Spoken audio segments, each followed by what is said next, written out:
Do you want your hair extensions to last for up to 4 weeks? Then this is for you. I am wearing a set of Muse for Hair DIY hair extensions. I have had these in my hair for 2 weeks now, and let me just show you.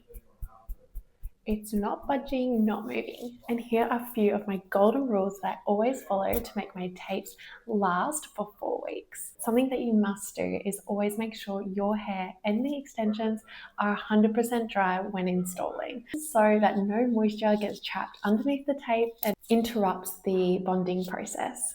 Always have clean sections when you're applying your extensions. I like to use a little comb like this, so you can go just like this and create a really clean, easy section like that. Otherwise, when I do my back sections, I find it easier to use my thumbs and draw a line like it's connecting.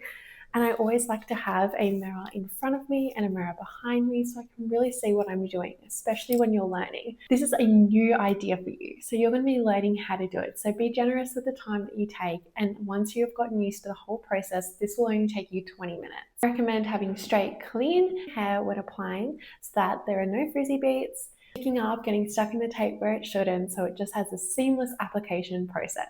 Don't wash your hair for 72 hours because it takes 3 days for the tape to bond to the hair, and this is just the sticking process.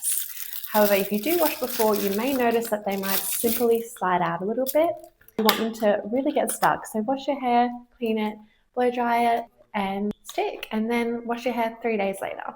Your roll will come in a protective film. I recommend keeping this so that you can rewrap it at the end so then your actual roll of tape is kept safe. When you're sticking your tape onto your extensions, simply grab the tape, stick here,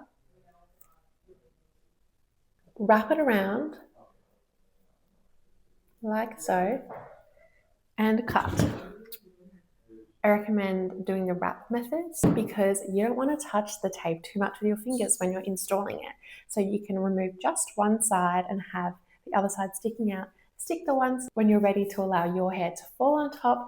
You can remove the other side and it be a complete seamless process. What hair care you use makes a huge difference. Still use serum, hairspray, and dry shampoo, but you want to be using products that don't have alcohol or oil in them. And you do not want to apply these directly to your tapes. You want to focus it on your ends, so try and avoid your scalp area. And remember, when you'll have your extensions in your hair, don't apply direct heat to the tape or too close underneath the tape because it will rise or ruin the glue on that tape. I hope these tips help you. Let me know if you have any more questions. We're here to help. Bye.